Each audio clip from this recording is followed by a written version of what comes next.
Oke, ini baru 6, 7, 8 ya lumayan lah baru 8. TO dulu TO. Gimana TO?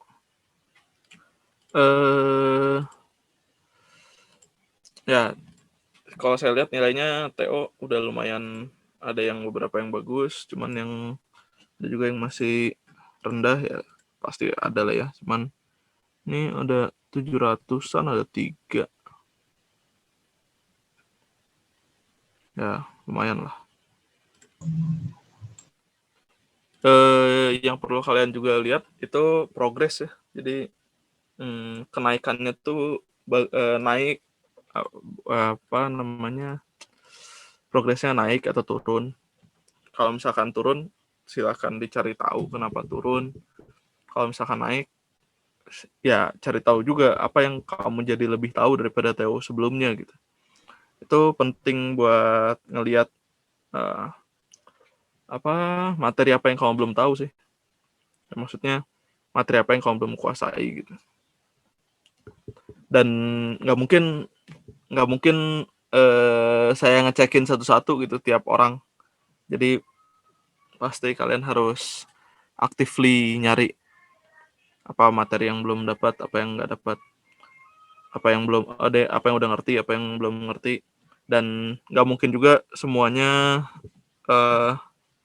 dibebankan ke live ke kelas ini gitu.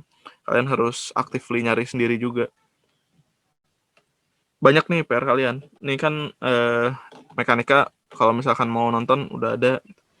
Selain mekanika nih saya mau ngasih fisika modern. Selain mekanika sama fisika modern tuh berarti kalian banyak banget PR nih. Dan waktunya pendek. Tinggal 1,5 bulan berarti kan. Ya dipersiapkan dengan baik aja. Sebaik mungkin. Oke ya. Pretest. Ada masalah nggak pretest?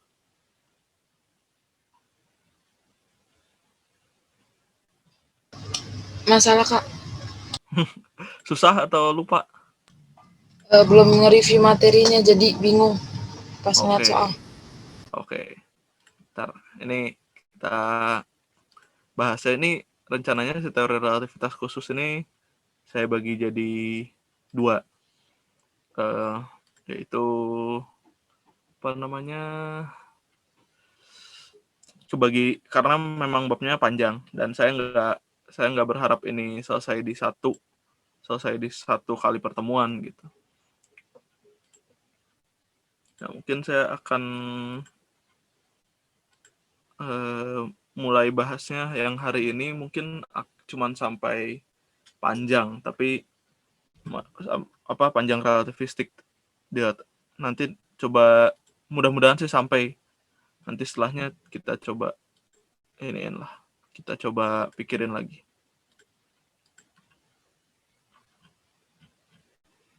Harusnya sih 2 pertemuan beres. Oke ya, bentar ini saya juga ngeliat-liat, saya kali ada yang lupa urutannya gitu. Kayaknya urutannya sih udah bener.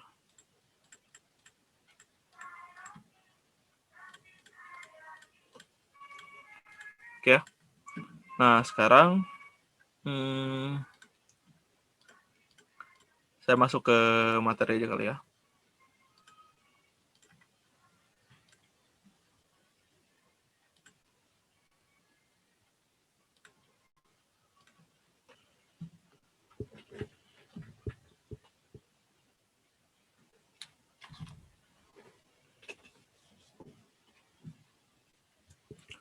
Oke. Teori relativitas khusus.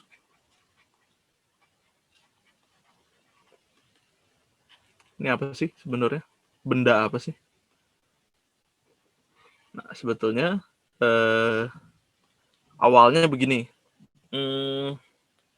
Setiap gerakan itu merupakan gerakan yang relatif. Itu mutlak. Itu udah diamini oleh fisika klasik juga. Kalau misalkan kamu punya mobil gitu, kalau misalkan ada di dalam mobil, mobilnya bergerak, terus kamu ngeliat pohon, menurut menurut pohonnya, kamu yang mendekati dia, tapi menurut kamu, itu pohonnya yang deketin kamu gitu. Jadi gerak itu relatif itu udah jelas. Nah, cuman ternyata yang lebih menarik daripada itu, di sini di teori relativitas khusus itu eh, ketergantungan atau relatifnya gerak itu bukan cuman sekedar acuan, tapi pengamat yang berbeda bisa mengukur hal-hal yang berbeda. Makanya disebutnya teori relativitas. Karena itu gitu. Jadi setiap orang tuh mengukur hal yang relatif tergantung sama pengamatnya gitu. Di fisika klasik ada beberapa hal yang tergantung sama pengamat, yaitu kecepatan, percepatan gitu. Tergantung kamu lagi diam atau lagi bergerak. Cuman massa itu untuk fisika klasik berlaku umum. Kalau saya ngomong massa benda 2 kilogram, ya menurut semua orang itu 2 kilogram. Kalau saya ngomong waktu saya bergerak 10 menit, ya buat semua orang juga 10 menit. Itu di fisika klasik. Masalahnya di fisika modern adalah di teori relativitas khusus itu menjadi bagian yang juga relatif tergantung pada pengamatnya. Nah, sehingga kalau kalau dulu kita nganggap bukan dulu, di fisika klasik kita anggap masa waktu panjang itu berlaku umum, itu berlaku nggak tergantung pengamat. Nah, teori relativitas khusus itu mendasari mendasari pijakannya itu pada postulat Einstein. Jadi ini tentu saja teori relativitas khusus pasti udah pada tahu lah ini kerjanya Albert Einstein. Tapi dia dapat Nobelnya bukan dari sini ya, dia dapat Nobelnya dari fotolistrik. Ini kerjaan dia setelah fotolistrik. Nah, teori relativitas khusus itu didasari pada dua postulat.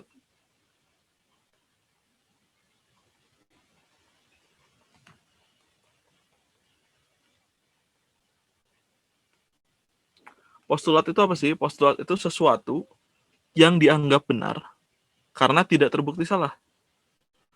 Seperti yang kalian tahu, kalau misalkan kita ngomongin science, itu membuktikan science itu salah lebih mudah daripada membuktikan science itu benar. Karena kamu punya 100.000 contoh pun yang menganggap suatu teori itu benar, nggak menjadikan teorinya benar. Tapi kalau kamu satu aja ngasih contoh yang salah, ngasih contoh kasus di mana teorinya salah, maka keseluruhan teorinya akan runtuh. Itu science. Sehingga si postulat Einstein ini ya pasti banyak yang mau meruntuhkan, maksudnya meruntuhkan atas nama science ya, maksudnya bukan atas nama personal. Tapi sampai hari ini belum terbukti salah. Bentar, saya lupa urutannya. Ada dua ini. Bentar ya. Ini nih. Nah, oke. Postulat Einstein adalah yang pertama, seluruh hukum fisika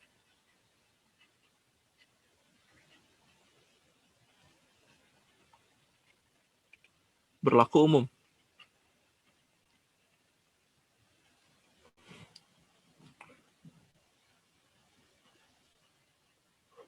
Ya. Berlaku sama lah, jangan umum lah. Berlaku sama pada kerangka acuan yang inersial.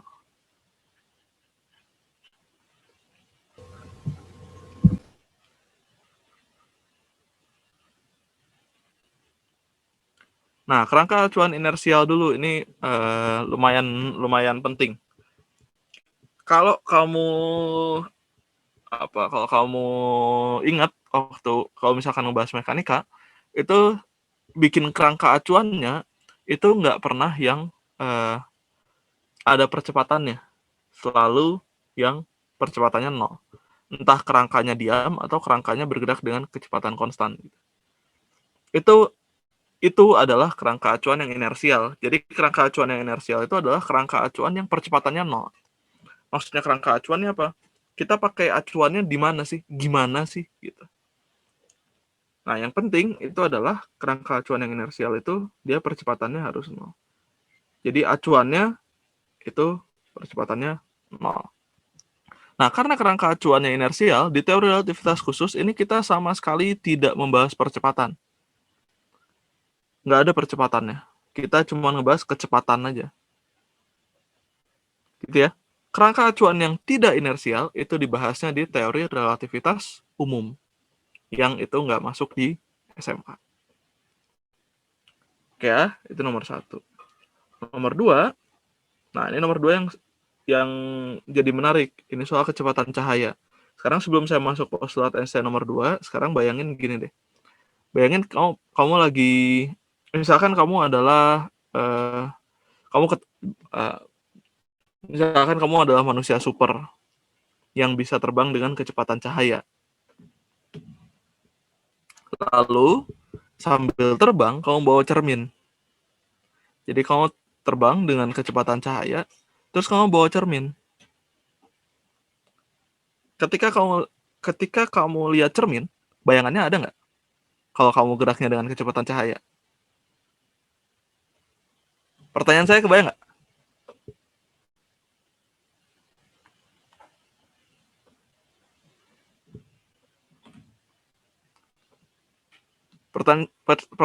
Pertanyaan saya kebayang nggak maksudnya? Coba ulang, Kak.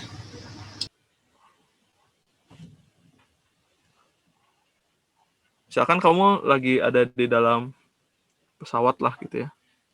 Jangan manusia super lah. Nggak masuk akal. Ya walaupun pesawat juga belum ada sih yang kecepatannya sama dengan kecepatan cahaya ya.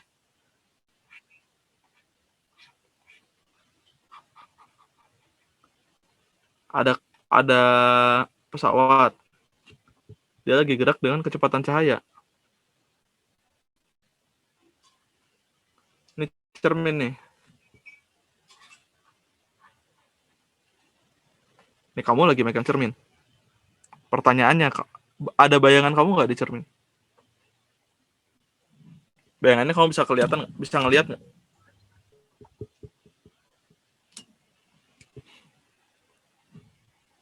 Bisa ngelihat nggak?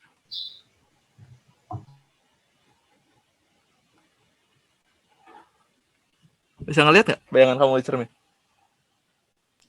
Enggak, Kak. Nggak. Analoginya gini deh. Kalau misalkan saya punya, ini kalau ini nggak begitu kebayang, sekarang gini deh. Misalkan saya punya mobil. Saya punya mobil.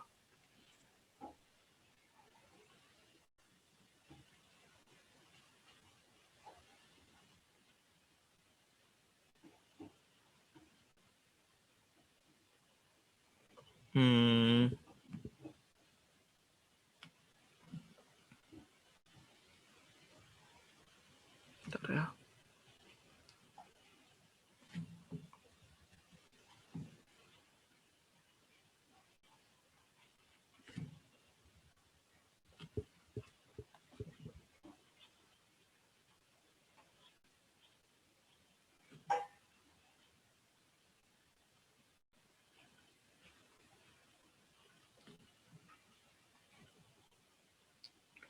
Ini gerak dengan kecepatan V1.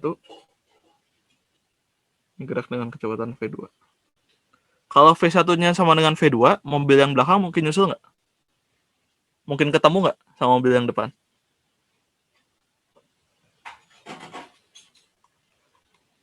Enggak. Nggak. Nah, ini maksud saya. Maksud saya di sini adalah kamu bergerak dengan kecepatan cahaya. Sementara kan kalau kamu lihat cermin, itu yang kamu lihat itu kan cahaya. Jadi ada cahaya yang mantul ke muka kamu, terus mantul ke cermin, terus masuk lagi ke mata kamu. Nah, itu yang kamu lihat di cermin. Cahaya gitu. Sehingga kalau kamu bergerak dengan kecepatan cahaya, menurut fisika klasik harusnya nggak kelihatan bayangannya karena kamu bergerak bersama cahaya. Kebayang nggak maksudnya? Kebayang, Kak. Bayang ya? Nah, itu yang dibantah oleh postulat Einstein. Jadi menurut Einstein, kecepatan cahaya itu harus berlaku umum. Jadi walaupun kamu bergerak dengan kecepatan cahaya, kamu harus tetap bisa melihat bayangan kamu. Menurut Einstein. Menurut Einstein di postulat kedua gitu. Jadi postulat kedua ini urusannya adalah kecepatan cahaya. Jadi menurut Einstein, kecepatan cahaya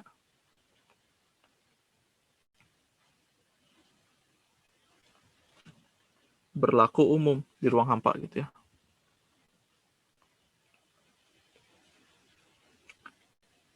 Ini ada namanya, kecepatan cahaya di ruang hampa, C. Itu berlaku umum.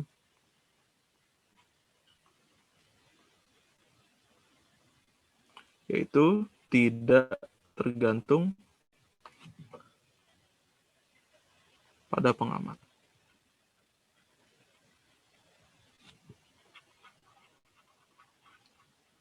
Jadi mau pengamatnya lagi gerak, mau pengamatnya lagi diem, mau gimana pun menurut Einstein, itu kecepatan cahaya tetap C. C-nya itu adalah 3 dikali 10 pangkat 8 meter per second. Ini kecepatan cahaya di ruang hampa. Jadi menurut Einstein, harusnya kita tetap bisa lihat bayangan kita sendiri ketika kita bergerak dengan kecepatan cahaya sambil bawa cermin gitu. Which kalau kita ngomongin konteksnya fisika klasik itu nggak mungkin. Nah, disitulah letak permasalahannya. Saya selalu ngomong teori relativitas khusus ini ngitungnya nggak terlalu susah. Ada beberapa soal yang susah, betul, tapi ngitungnya secara umum nggak terlalu susah. Cuman masalahnya adalah masukin ke otaknya yang susah. Kenapa kok bisa cahayanya berlaku umum gitu, tidak tergantung pada pengamat. Nah, dari sini ini tuh dasarnya. Dari sini akibatnya ada konsekuensi logisnya gitu. Konsekuensi logisnya yang akan kita bahas lebih dalam gitu. Yaitu dilatasi waktu, kontraksi panjang, massa relativistik dan energi. Nanti ada satu lagi kesetaraan massa dan energi. Nah, konsekuensi logisnya ini yang kita akan bahas terutama di teori relativitas khusus. Cuman dasarnya kenapa ada konsekuensi logis itu ya ini si postulat Einstein ini 1 dan 2. Begitu. Sampai sini ada yang mau ditanyakan dulu nggak?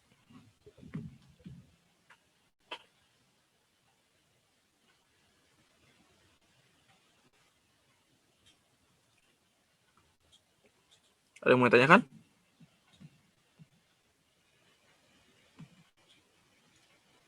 Belum? Belum, Kak. Belum ya? Oke. Jadi, nanti nih saya breakdown dulu ya. Jadi kita akan bahas apa aja sih? Kita akan bahas dilatasi waktu.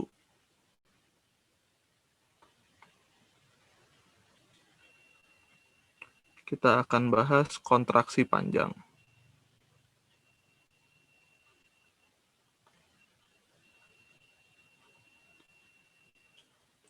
Kita akan bahas massa relativistik. Ya, sebenarnya dari ini dulu sih, dari apa namanya, kesetaraan massa dan energi dulu.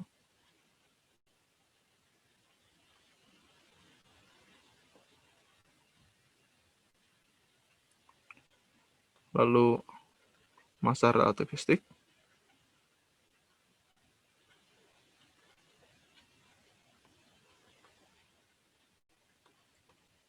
Satu lagi adalah momentum relativistik.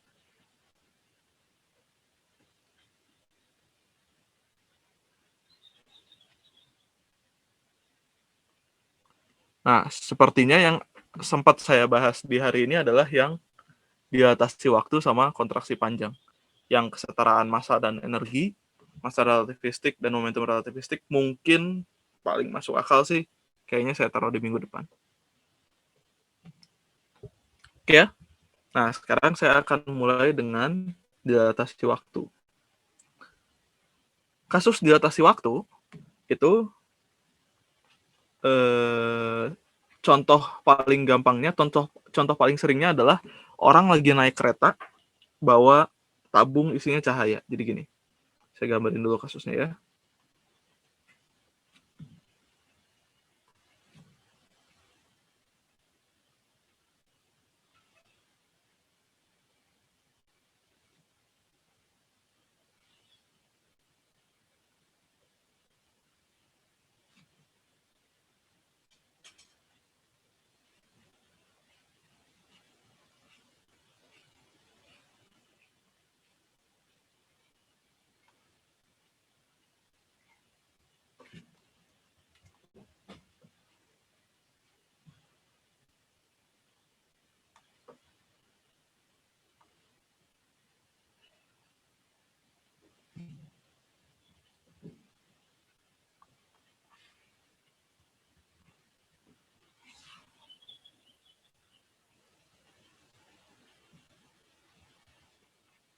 Gimana ya jelasinnya ya? Bentar ya.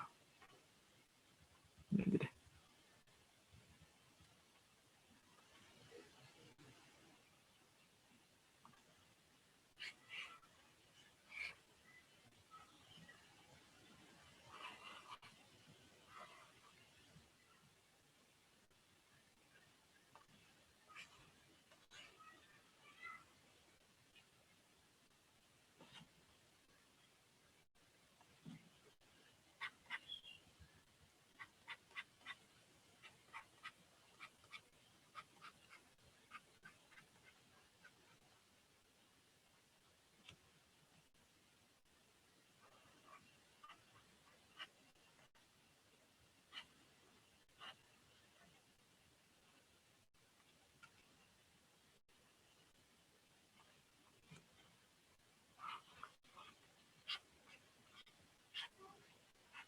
Gitu. Jadi ini saya sebut A, ini saya sebut B. Ada dua orang, si A dan si B. Lalu si A itu lagi naik kereta yang bergerak dengan kecepatan V. Yang sedang bergerak dengan kecepatan V.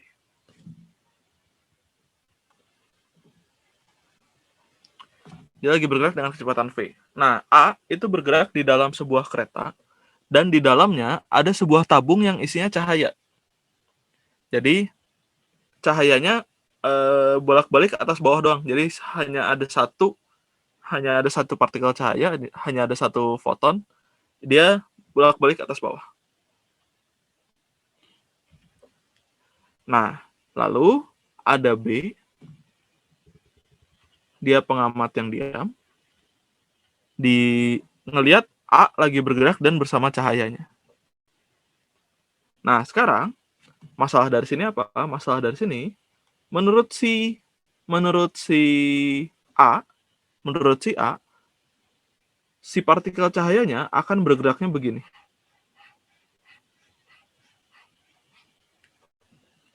Tapi menurut si B, partikel cahayanya akan bergeraknya begini. Karena keretanya gerak. Sampai situ bisa dimengerti dulu nggak?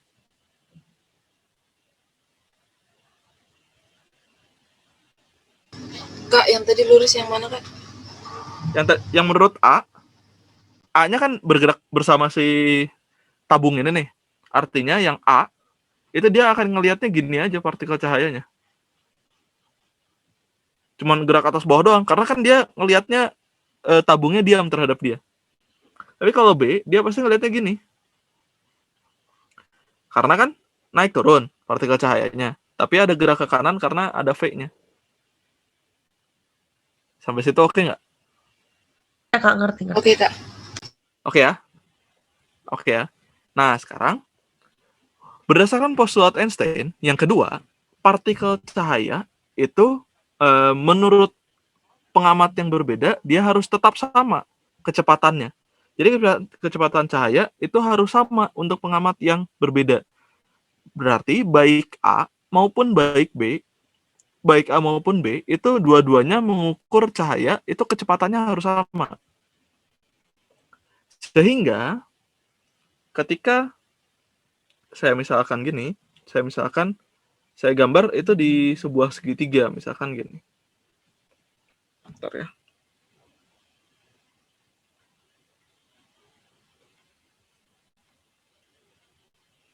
Misalkan saya gambar gini.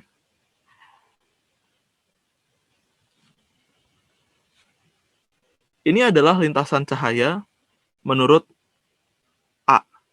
Lintasan cahaya satu kali dari atas ke bawah. Menurut si A. Nah, misalkan ini saya sebut P, ini saya sebut Q. Menurut A, kecepatan cahayanya pasti C.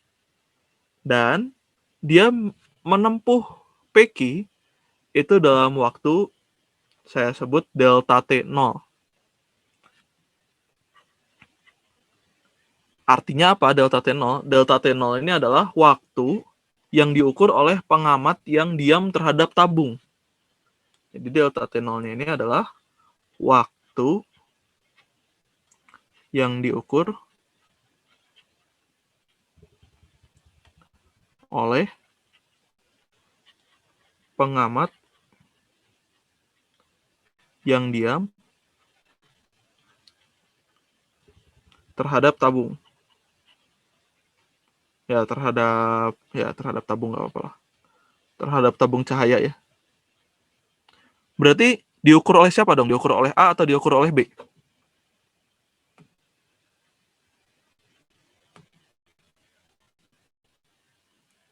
Diukur oleh siapa?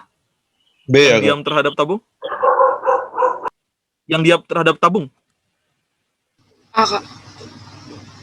A, yang diam terhadap tabung itu A. B-nya itu diam, tapi diamnya di sini, tabungnya gerak. Kalau menurut dia, tabungnya gerak. Tapi kalau menurut A, tabungnya diam. Jadi ini adalah waktu yang diukur oleh A. Nah, berarti jarak PQ ini bisa kita cari kan, kita kan ngomongin, tadi saya sempat singgung di awal, kita hanya ngomongin yang geraknya di kerangka yang inersial. Kerangka yang inersial artinya kerangka yang percepatannya 0. Berarti kita bisa ngomong, kalau percepatannya 0, kan berarti X sama dengan V dikali T. Berarti jarak PQ ini bisa kita hitung, kecepatannya adalah kecepatan cahaya, selang waktu PQ itu adalah yang diukur oleh A, berarti delta T0. Berarti panjang PQ itu adalah C dikali, saya ganti dulu ya. Gini aja. C dikali delta T0. Sampai sini ada masalah nggak?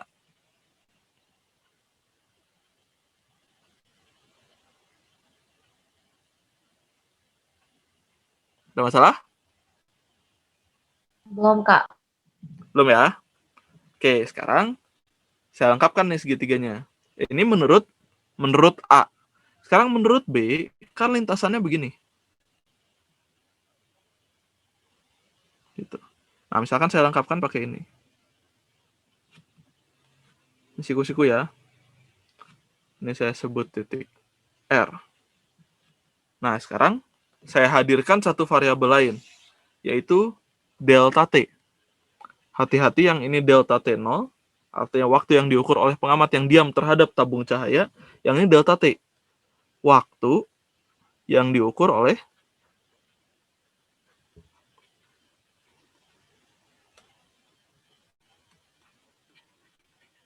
pengamat yang bergerak terhadap tabung cahaya.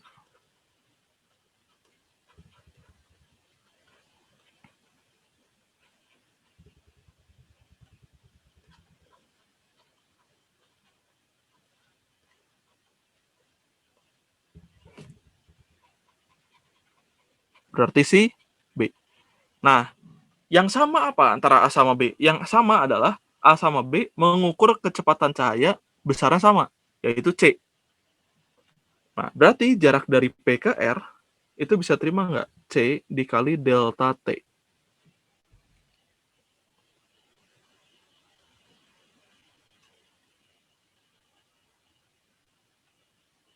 Bisa terima?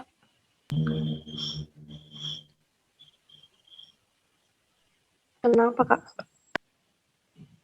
Kan dia dari atas ke bawah kan apa namanya? Kalau misalkan waktu yang diukur oleh si A itu delta T0, dari PKR pasti waktunya delta T menurut B. Berarti pakai cara yang sama, ini nih. Berarti X-nya sama dengan C dikali delta T dong. Kan lintasan yang PR juga lintasan cahaya. Berarti kecepatannya kecepatan cahaya.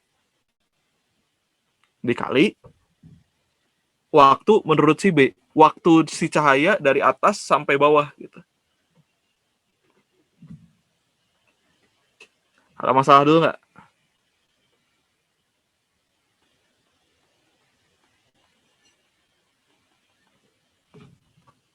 Ayo, kalau ada pertanyaan silakan.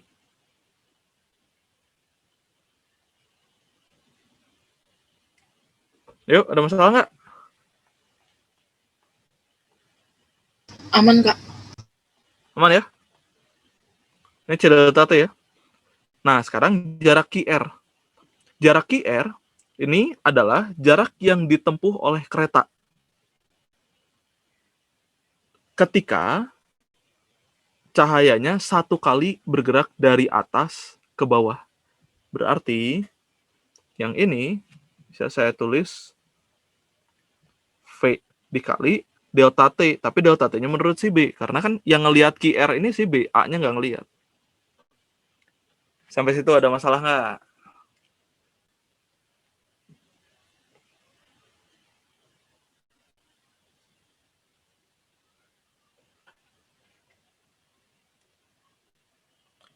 Nggak ada ya? Nggak ada, Kak. Oke, udah. Kita tinggal pakai ini. Tinggal pakai Pitagoras. Berarti dari Pitagoras C delta T kuadrat sisi miring kuadrat sama dengan C delta T0 kuadrat ditambah V delta T kuadrat. Nah, yang ada delta T-nya saya pindahin ke kiri. Berarti saya punya C kuadrat min V kuadrat delta T kuadrat sama dengan C kuadrat delta T0 kuadrat. Berarti saya punya delta T kuadrat sama dengan C kuadrat per C kuadrat min V kuadrat delta T0 kuadrat. Sampai sini ada masalah nggak?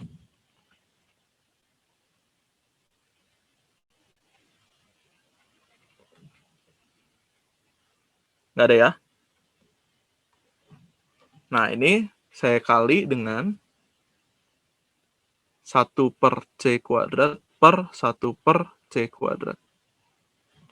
Berarti saya akan mendapatkan delta T kuadrat itu sama dengan 1 per 1 min V kuadrat per C kuadrat dikali delta T0 kuadrat.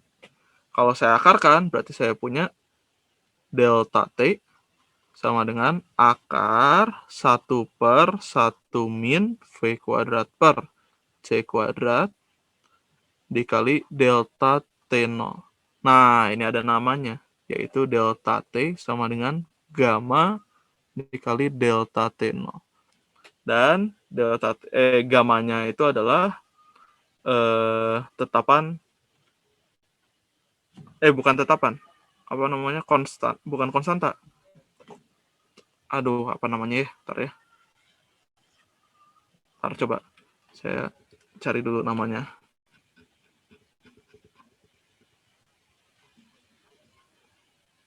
Ini gamma nih.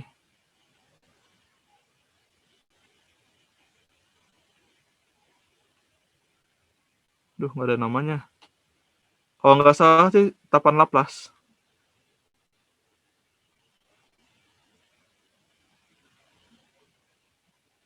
Ya sudah, nanti saya cari lagi coba namanya.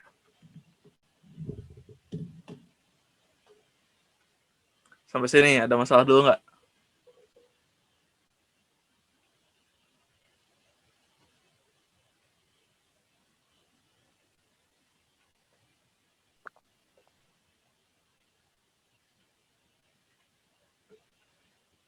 Ada masalah nggak? Nah, ini yang jadi ribet gitu. Karena maksudnya ribet tuh pemahaman kamu tentang fisika klasik udah nggak bisa dipakai di sini. Kalau menurut fisika klasik pasti A sama B itu beda. Pasti sama, mengukur delta T-nya pasti sama. Tapi kalau fisika modern delta T-nya beda. Sampai sini ada pertanyaan dulu nggak? Kalau ada pertanyaan silakan.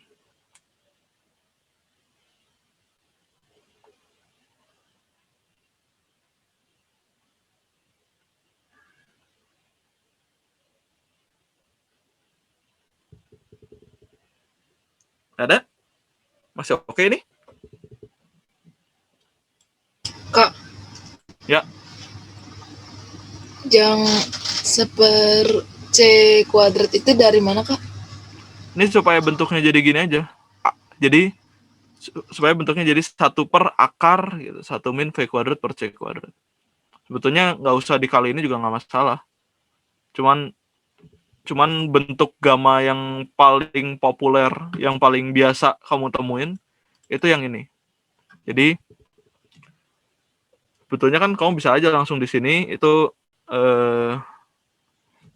kamu bisa ngomong di sini, kamu langsung akarin berarti delta T sama dengan akar C kuadrat per C kuadrat min V kuadrat delta T0 gitu. Dan tetap saja delta T-nya adalah gamma delta T0 gitu. Cuman gamma itu lebih umum bentuknya adalah akar 1 gini. Bentuknya 1 per akar 1 min V kuadrat per C kuadrat. Lebih umum begini. Kenapa lebih umum begini? Karena biasanya di relativitas itu kita lebih sering ngomongin kecepatan yang mendekati kecepatan cahaya. Karena kecepatannya mendekati kecepatan cahaya, kita lebih sering menotasikan kecepatan dalam bentuk kecepatan cahaya. Misalkan V-nya setengah C. Ya udah, setengah C. Ya kalau mau dihitung 1,5 dikali 10 pangkat 8 meter per sekon. Tapi kita lebih sering menyatakan V-nya dalam C. Sehingga kalau pakai yang atas, ini agak susah. Tapi kalau pakai yang bawah, karena V-nya dalam C, nanti C kuadratnya langsung kecoret di bawah. Sisanya tinggal angka doang. Makanya lebih umum pakainya yang bawah. Cukup menjawab? Oke, Kak. Siap. Lanjut. Apalagi pertanyaan?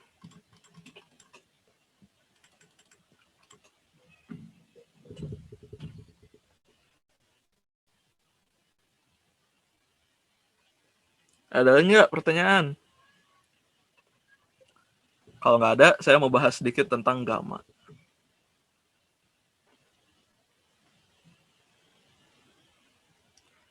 Sekarang gini deh, secara wajar. Menurut kamu delta T sama delta T0 lebih besar yang mana?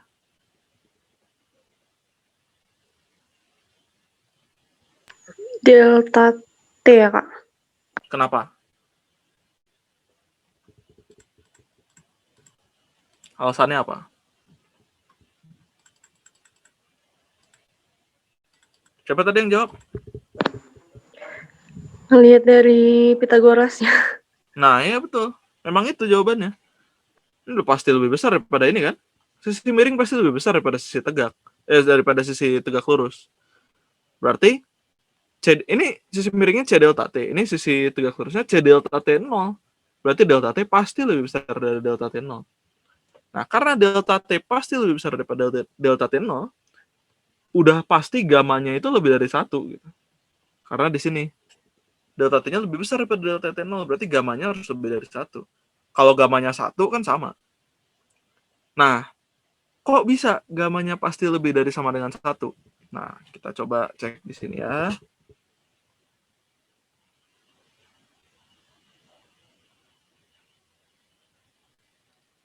Tadi gamma itu apa sih? Gamma itu adalah 1 per akar 1 min V kuadrat per C kuadrat. Sekarang kalau misal nih, V-nya sama dengan 0. Berarti gamanya berapa ya? 1 per akar 1 min 0 per C kuadrat. Ini kan 0. Berarti ini akar 1 yang bawah. 1 per akar 1 berarti 1. Kalau V-nya 0, gamanya 1. Nah, bisa dilihat juga di sini. Kalau keretanya nggak gerak, ya menurut A sama menurut B pasti sama delta T-nya. Masuk akal ya? Sekarang, kalau V-nya kalau V-nya tidak sama dengan 0, bisa terima nggak? Berarti ini ada angkanya nih. Atau gini deh, saya jabarin sedikit ya. Ini gamanya saya pakai bentuk yang atas, tapi nggak apalah, ini kita samain penyebutnya aja dulu. Jadi 1 per akar, ini saya samain penyebutnya jadi per C kuadrat. Jadi C kuadrat min V kuadrat. Gitu ya. Lalu C kuadratnya saya ke atasin. Akar C kuadrat per C kuadrat min V kuadrat. Sampai sini bisa terima nggak? Bisa, Kak. Bisa ya? Siaman ya? Nah, sekarang ini C kuadrat per C kuadrat min V kuadrat. Lihat, pembilang sama penyebutnya lebih besar yang mana?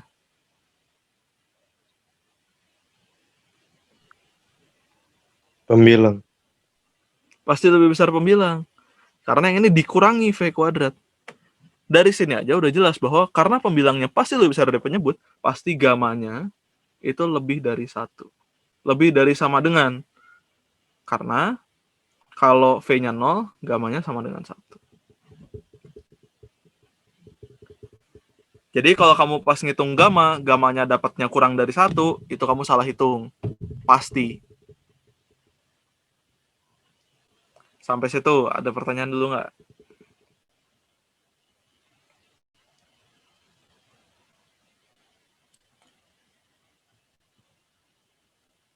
Belum ada ya? Belum ada ya? Oke, sekarang saya masuk gimana cara ngitung gamma supaya gampang. Atau sekarang gini deh, sebelum gimana caranya ngitung gamma, saya mau kasih beberapa dulu. Kalau misalkan V-nya 3/5C, gamanya berapa sih? Coba ini saya kasih beberapa, kalian coba hitung ya.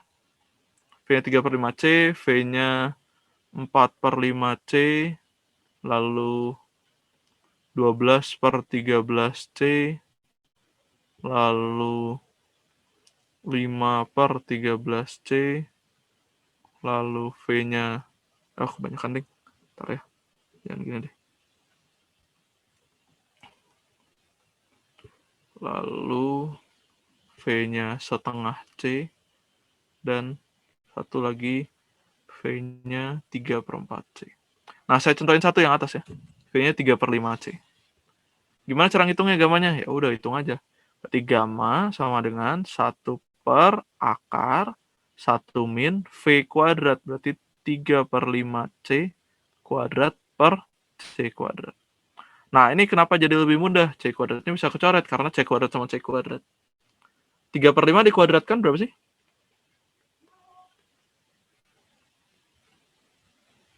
3/5 dikuadratkan? 9/25. 9/25. 25 ya. Ya, ini kalau misalkan saya ganti satunya jadi 25/25 boleh ya? Jadi berapa dong? 25 min 9? 16/25. 16/25. Diakarin? 4/5. 4/5. 1/4/5 berarti 5/4 dong. Nomor 1 ya.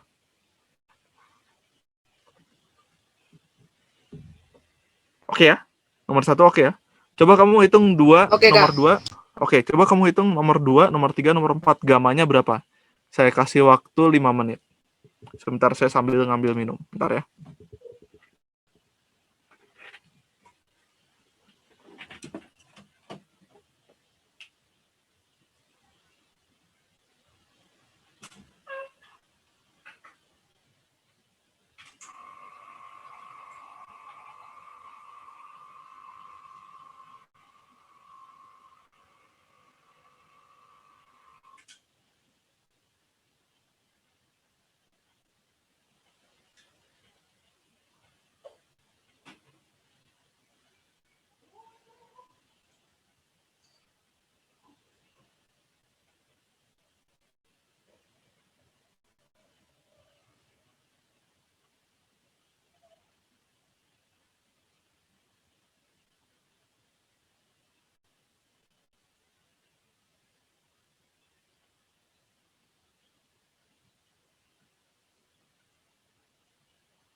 Dapat nggak?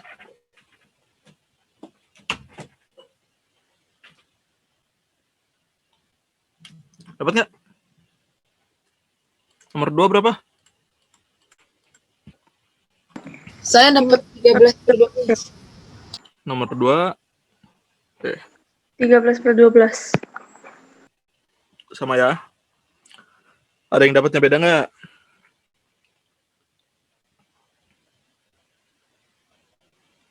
Ada ya.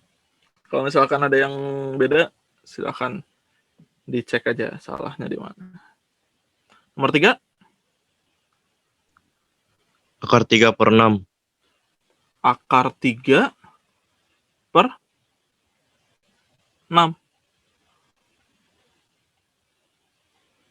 Akar 3/6. Yakin?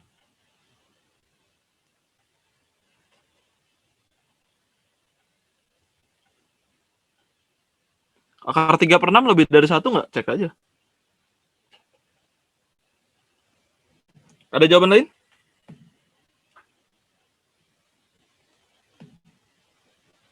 Ada yang dapatnya lain? 2 akar 3/3. 2 akar 3/3. Itu yang benar. Ini salah ya. 2 akar 3/3. Atau 2 per akar 3 gitu ya. Pasti kan kamu dapat ini tuh dari sini dulu kan. Siapa tadi yang akar 3/6? Masalahnya ketemu nggak di mana?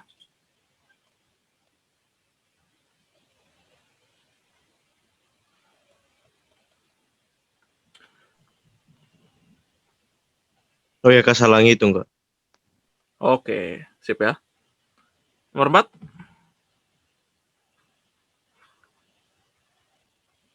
Ruang nomor 4? 4/7 akar 7 ya, Kak? 4/7 akar 7, betul. 4 per akar 7 ya?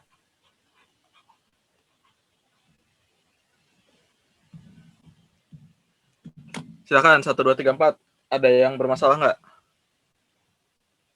Kalau nggak ada yang bermasalah, saya mau ngasih trik buat ngitung gamma. Supaya jadi lebih mudah.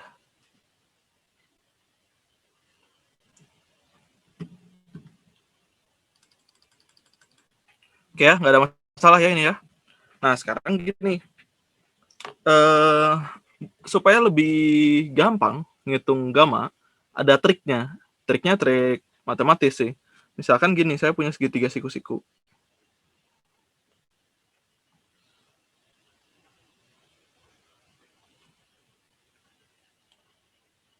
Misalkan yang ini V, yang ini C panjangnya. Bisa terima nggak yang ini panjangnya adalah akar C kuadrat min V kuadrat dari Pitagoras? Atau jangan gitulah. Misalkan apa ya? D aja. Jangan D. Misalkan B aja ini ya. Bisa terima nggak bahwa C kuadrat itu sama dengan V kuadrat ditambah B kuadrat? Bisa, Kak. Bisa ya? Berarti B kuadrat itu adalah C kuadrat min V kuadrat. Berarti B-nya itu akar C kuadrat min V kuadrat. Sampai situ oke nggak? Oke, Kak. Oke. Sekarang, misalkan ini sudutnya apa ya? Theta nih.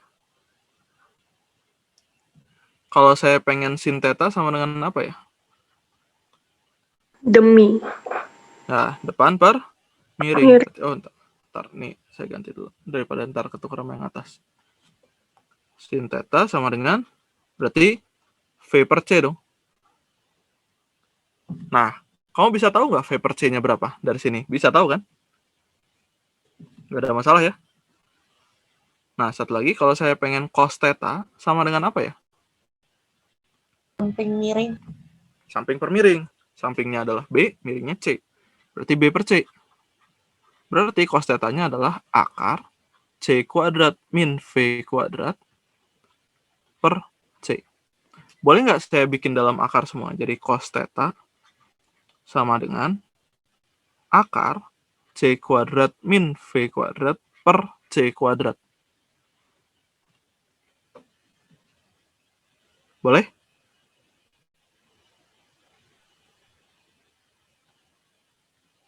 Ada masalah nggak? Aman ya? Bisa terima nggak ini satu per gamma? Kan gamanya akar C kuadrat per C kuadrat min V kuadrat. Bisa, Kak. Bisa ya? Jadi, cara ngitung gamma lebih mudah dengan ini. Lebih mudah dengan bantuan geometri ini. Jadi yang misalkan nomor 1 nih. V-nya 3 per 5 C. Berarti V per C-nya itu 3 per 5. Nah, kita anggap ini sebagai sinusnya gitu. Sinusnya 3 per 5. Berarti kosinusnya berapa?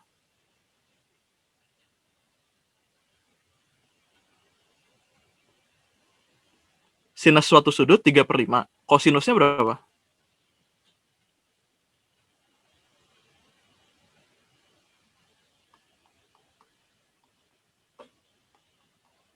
Kebayang nggak pertanyaan saya? Kebayang, Kak. Kalau sinus suatu sudut 3 per 5, kosinusnya berapa? 4 per 5. 4 per 5. Kosinusnya itu 1 per gamma. Berarti gamanya 5 per 4. Nomor 2, cobain lagi ya.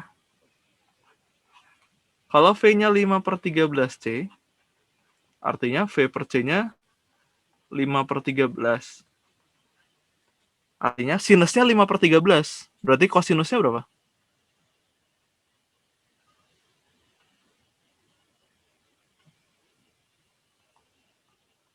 Kosinusnya berapa?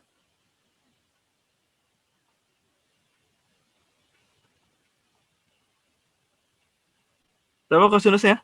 Ayo.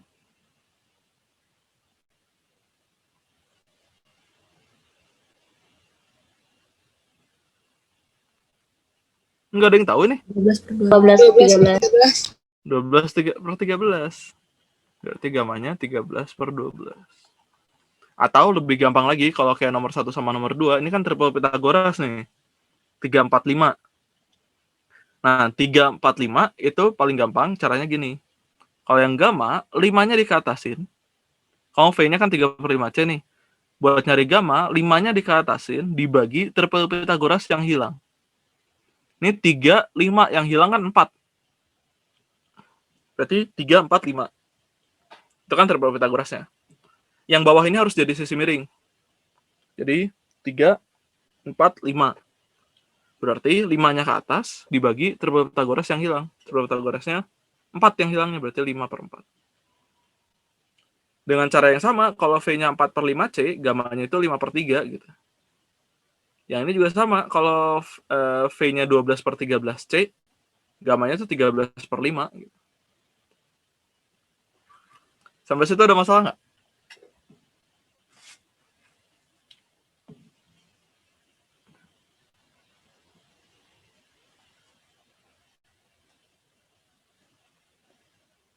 Ada masalah nggak? Paham, Kak? Oke ya. Berarti nomor 3, gamanya ya 2/3 gitu. Karena sinusnya setengah. Berarti kosinusnya kan setengah akar 3. Berarti akar 3/2. Berarti gamanya 2/3. Nomor 4 juga sama. Berarti 4/7. Gitu. Silakan soal gamma, ada yang mau ditanyakan dulu nggak?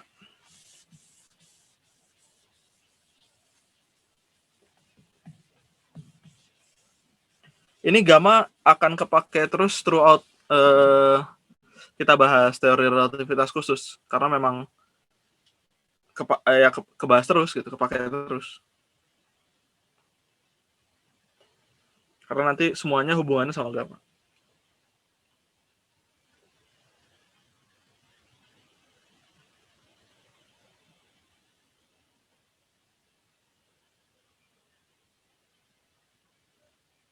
Silakan kalau ada yang mau ditanyakan.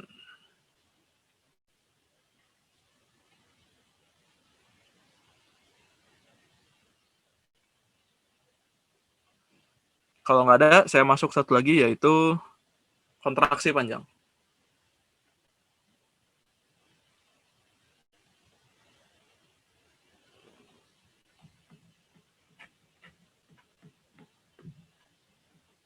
Nggak ada pertanyaan? Masih aman, Kak? Oke, saya lanjut ya.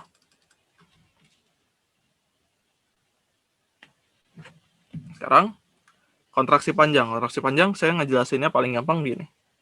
Nah.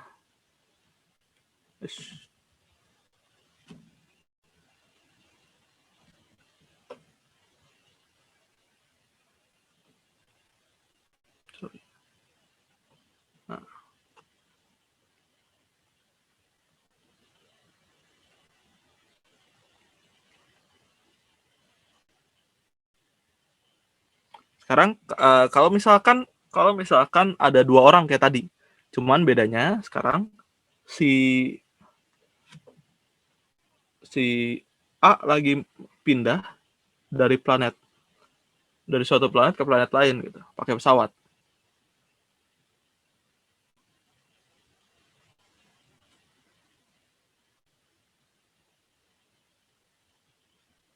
Jelek banget gambar pesawatnya.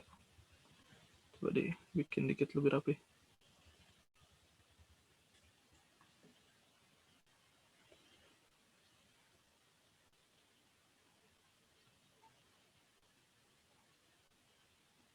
Gitu ya. Dia bergerak dengan kecepatan V. Lalu ada orang di luar ini, misalkan di planet lain gitu.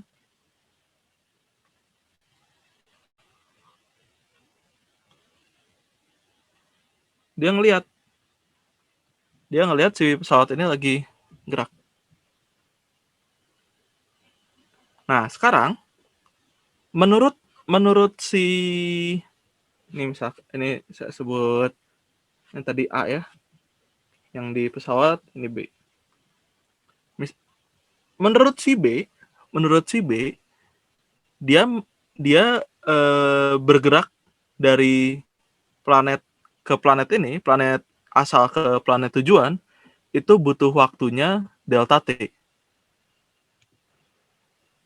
Tapi menurut si A, itu karena dia bergerak bersama, maksudnya bergerak bersama dengan pesawat, maka menurut si A, dia akan bergerak selama delta T0. Sampai situ kebayang nggak?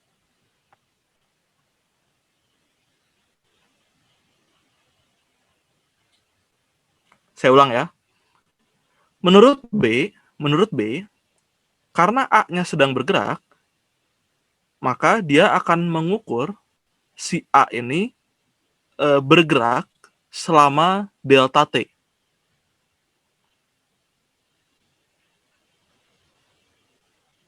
Bentar. Iya betul, selama delta T. menurut pengamat yang diam. Dia ngelihat yang gerak itu delta T. Tapi menurut si A, karena A-nya diam terhadap pesawat, maka dia akan mengukur gerakannya itu selama delta T 0. Sampai situ oke nggak?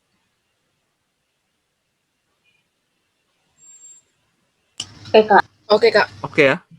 Sekarang, berarti jarak yang ditempuh menurut A,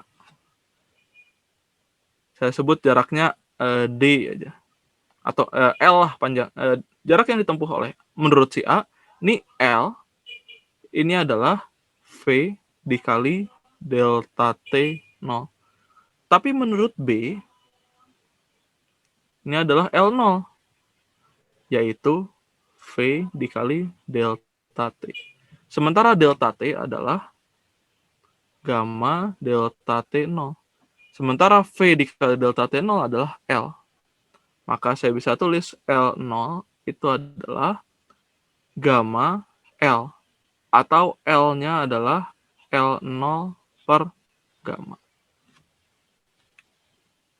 Nah, ini hati-hati.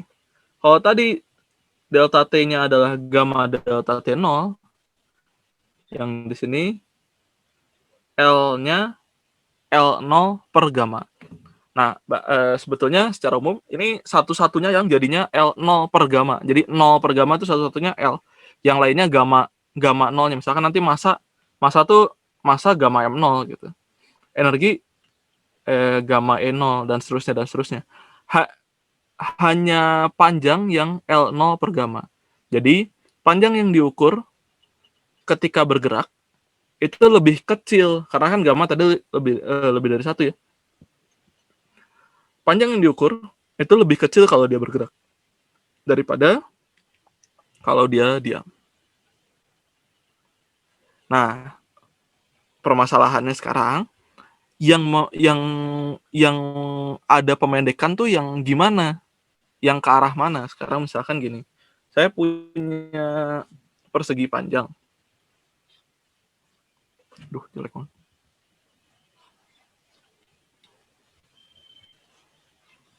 Nah, saya punya persegi panjang begitu. Sekarang, adakah perbedaan kalau si persegi panjang ini V-nya ke sini, sama V-nya ke sini? Ada nggak bedanya? Ada. Kontraksi panjang, itu pemendekannya hanya terjadi pada arah yang sejajar terhadap kecepatannya. Jadi kalau misalkan persegi panjang gerak dengan kecepatan ke kanan, maka yang memendek itu yang arah sininya.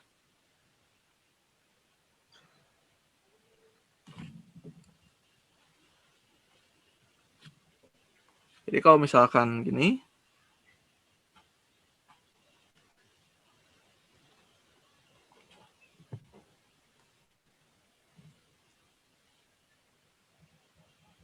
sorry, gini aja.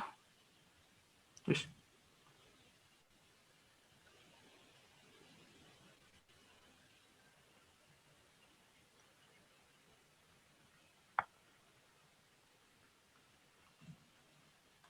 Kalau misalkan ini adalah panjang yang diukur ketika dia diam, ini panjang yang diukur ketika dia bergerak. Ini lebarnya nggak berubah. Lebarnya pasti akan sama dengan lebar diam aja. Tapi ini memenuhi P-nya sama dengan P0 per gamma. Sampai situ ada masalah nggak?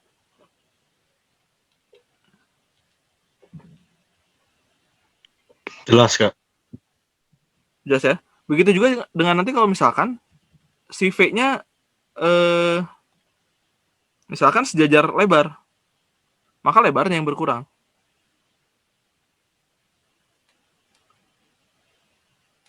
Misalkan V-nya sekarang ke sini.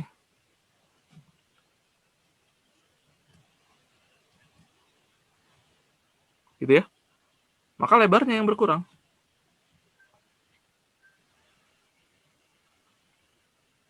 Kalau panjangnya nggak berubah.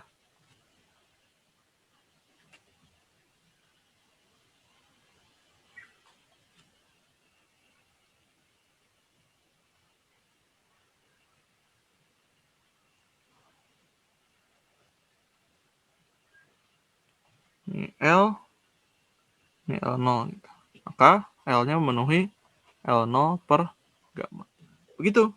Begitu juga dengan kalau sejajar diagonal. Ya diagonalnya yang berkurang. Pokoknya yang berlaku ini itu pada dimensi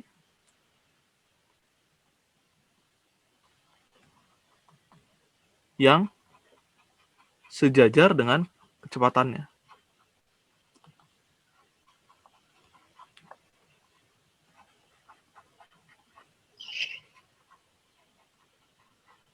Kayak yang ini kenapa tadi kita bisa pakai jarak ya? Karena jaraknya sejajar dengan perpindahannya. Dengan sejajar dengan kecepatannya. Jadi kita sebut perpindahan karena dia berpindahnya sejajar dengan kecepatan, maka si jaraknya ini jadi segitu.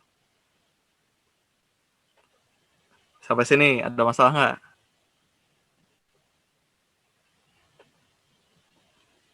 Nah, ini juga jadi kontradiksi lagi kan?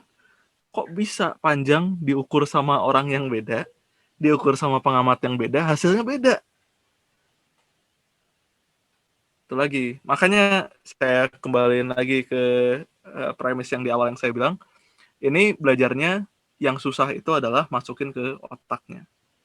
Ngitungnya relatif nggak terlalu susah. Walaupun pernah suatu tahun saya lupa di UGM saya ingat saya. UGM tuh senang fisika modern.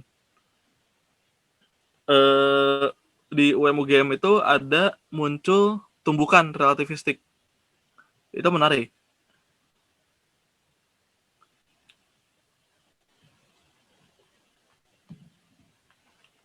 Oke ya?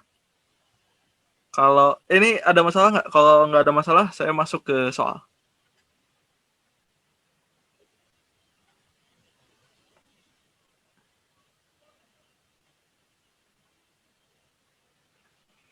Nggak ada masalah? Pak, bisa balik bentar ke yang dilatasi waktu. Oke, sebentar ya. Yang ini ya.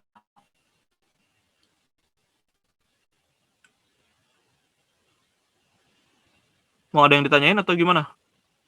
Mau screenshot. Oke, Yang sebelumnya boleh nggak, Kak? boleh. Ini ya. Nah, ini kalau mumpung di sini dilatasi waktu udah, kontraksi panjang udah, tinggal 3 lagi nanti kesetaraan massa dan energi, massa relativistik, momentum relativistik.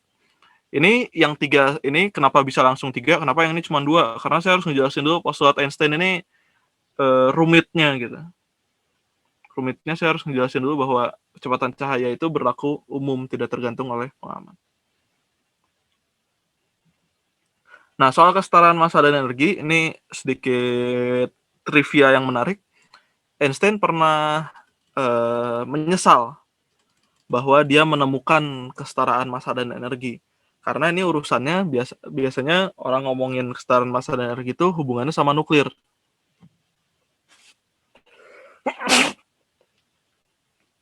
Hubungannya sama nuklir. Karena di fisika klasik, ini sedikit cerita tentang kesetaraan massa dan energi. Di fisika klasik, massa itu kekal. Energi juga kekal. Jadi massa itu kekal, energi juga kekal. Nah, sama Einstein itu dirombak. Ternyata massa dan energi itu nggak kekal. Jadi boleh aja nggak kekal, tapi dengan catatan, kalau ada massa yang hilang, harus terbentuk energi. Kalau ada energi yang hilang, harus terbentuk massa. Nah, sehingga energi yang dihasilkan oleh nuklir, reaksi nuklir, itu jadi bisa dihitung. Dan itu sangat besar sekali. Kalau misalkan sedikit aja ada massa yang hilang dari reaksi nuklir, pasti energi yang dihasilkan banyak sekali. Kenapa bisa ada reaksi nuklir ada kehilangan massa? Karena pasti peluruhan itu pasti ada massa yang hilang. Nanti kita akan bahasnya di fisika inti lebih jelasnya. Nah, Einstein itu menyesal karena penemuannya dipakai untuk bikin bom atom, dipakai untuk matiin orang, dipakai buat perang gitu. Dipakai buat ngalahin ngedrop di Hiroshima dan Nagasaki, dan itu membunuh banyak sekali manusia. Dia ngomong kalau misalkan gua tahu dipakainya bakal gitu, mending gua nggak nemuin, kata dia. Menarik sih itu. Ya, trivia aja. Silakan kalau ada pertanyaan lain. Kalau nggak ada, kita masuk soal nih.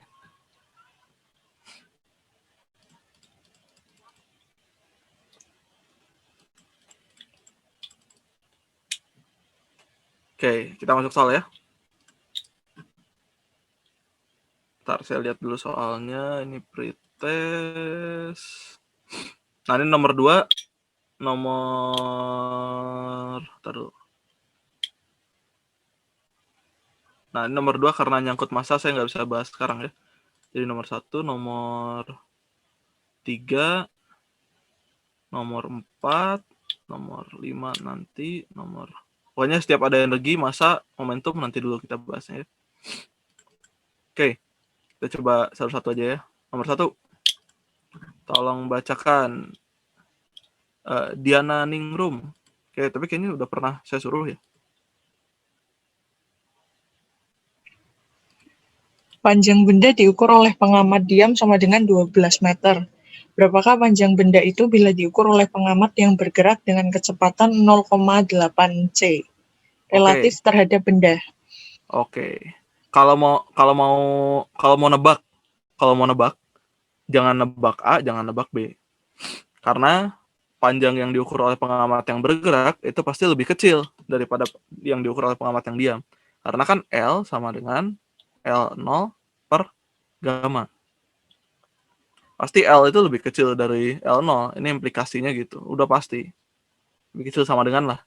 Kalau gammanya sama dengan 1, berarti V-nya sama dengan 0, berarti L-nya sama dengan L0. Habis itu oke ya. Nah, sekarang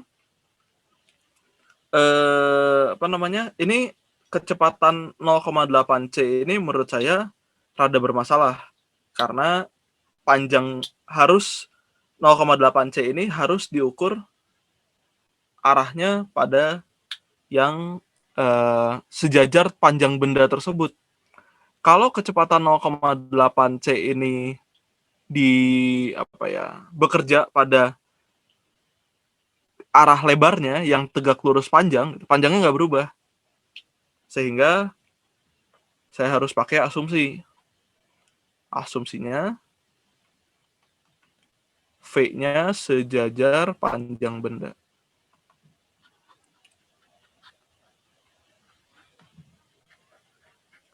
Nah, sekarang saya punya V-nya berapa katanya? 0,8 C. Berarti gammanya berapa?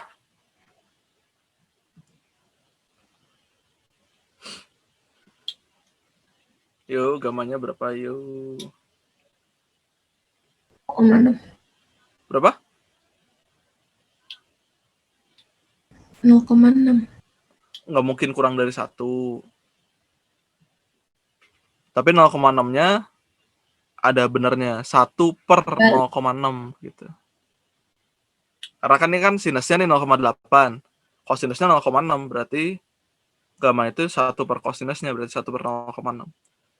0,6 itu kan 3 per 5 ya. Berarti 5 per 3 ya. Oh, udah deh tinggal hitung. Berarti L-nya sama dengan L0 per gamma. Berarti 12 dibagi 5 per 3. Atau 12 dikali 3 per 5. Atau dikali 0,6 ya berarti ya. Dikali 0,6 berarti 7,2. Jawabannya yang D. Silakan kalau ada pertanyaan. Gampang ya? Ini masih gampang. Masih satu langkah, dan jangan harap soalnya kayak begini ya.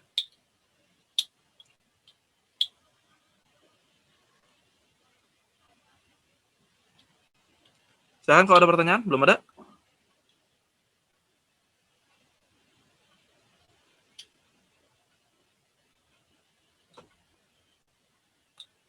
Kalau belum ada, saya masuk ke soal berikutnya. Saya clear ya ini ya. Ada masalah nggak?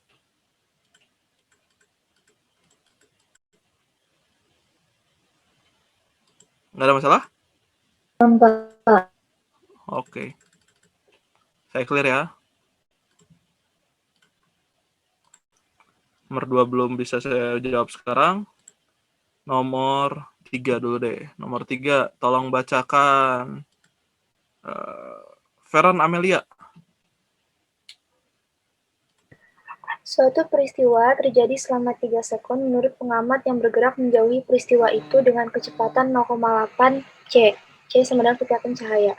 Menurut pengamat yang diam, peristiwa itu terjadi dalam selang waktu. Oke, kalau mau nebak, itu kamu nebaknya jangan 3, jangan ini. Karena kalau menurut pengamat yang diam, pasti lebih pendek. Karena delta T itu adalah gamma delta T0. Akibatnya, delta T itu pasti lebih besar sama dengan delta T0. Gitu ya? Wah, ini V-nya 0,8 C lagi nih. Berarti udah tahu dong gammanya berapa. Berapa gammanya? 5/3 ya, Kak? 5/3. Oh, udah tinggal masukin. Berarti delta T sama dengan gamma delta T0. Yang ditanya delta T0-nya. Berarti delta T per gamma. Berarti 3 dibagi 5/3. Berarti 9/5, 1,8 ya. Gampang.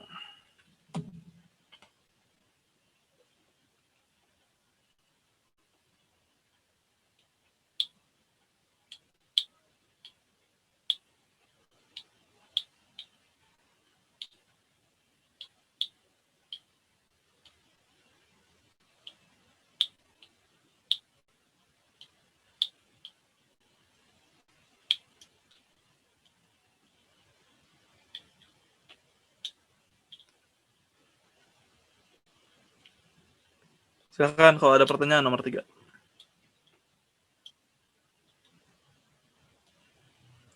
Oh, sorry, ini intermezzo juga sedikit. Ada yang udah pernah nonton Interstellar? Pernah, Kak. Nah, Interstellar tuh ini dasarnya teori relativitas ini. Itu yang bikin Interstellar, sutradaranya itu namanya Christopher Nolan. Itu salah satu sutradara favorit saya. Itu dia memang berkonsultasi dengan astronom dan fisis terutama tentang soal waktunya. Nah, itu digambarkan kan di Interstellar, anaknya jadi lebih tua daripada bapaknya. Karena menurut si anaknya waktunya lebih panjang daripada menurut si bapaknya.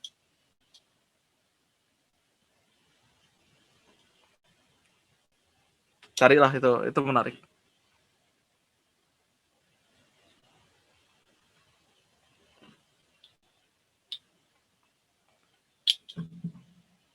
Oke ya. Ada pertanyaan nomor 3? Kalau nggak ada, satu soal lagi deh. Udah 10.57, cocok nih satu soal lagi kayaknya. Nomor 4. Nah, coba tolong bacakan. Siapa ya?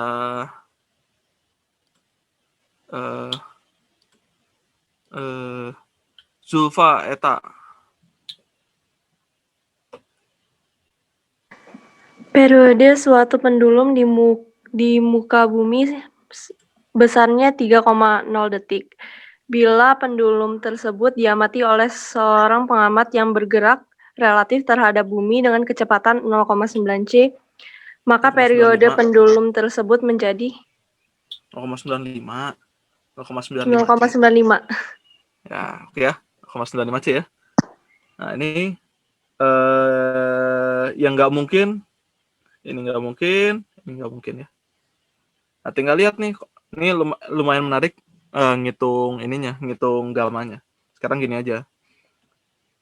Delta T0-nya itu 3 detik. V-nya 0,95 C. Berarti berapa nih? 95 per 100 ya. Berarti kalau saya mau sederhanakan, saya boleh bagi 5 ya, jadi 19 per 20 ya. Berarti gamanya berapa dong? Lihatnya gini aja. Kalau ini 19, ini 20, yang ini berapa?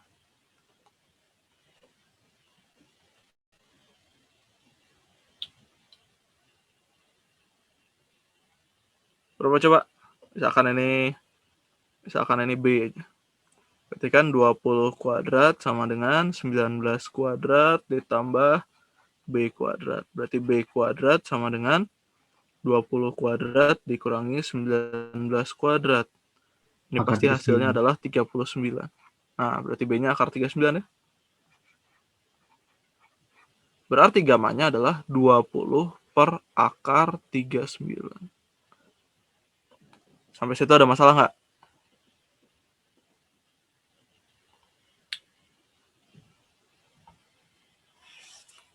Nggak ada ya. Nah, sekarang kita tinggal ngitung delta T-nya. Berarti delta T sama dengan gamma delta T0.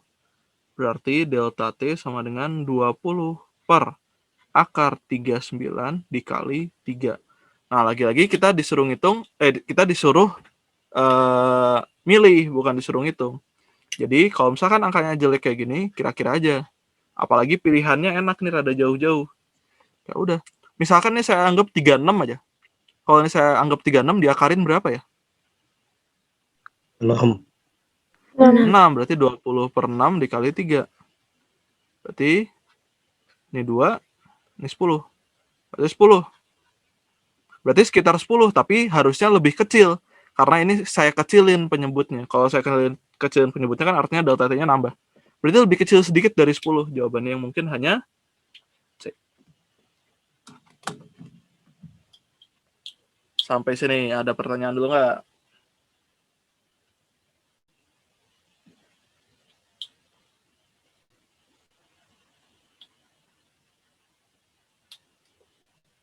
Kalau nggak ada, saya stop share dulu ya. Oke, sampai jumpa nanti di jam kedua. Kita akan ngebahas lagi soal, masih soal yang sama, cuman nanti kalau kita akan coba habisin soal-soal yang pretest dan post-test ya. Kalau misalkan nanti ada waktunya sedikit, saya masuk ke materi yang minggu depan. Sampai jumpa jam kedua. Terima kasih, Kak. Terima kasih, Kak. Terima kasih, Kak. Kak.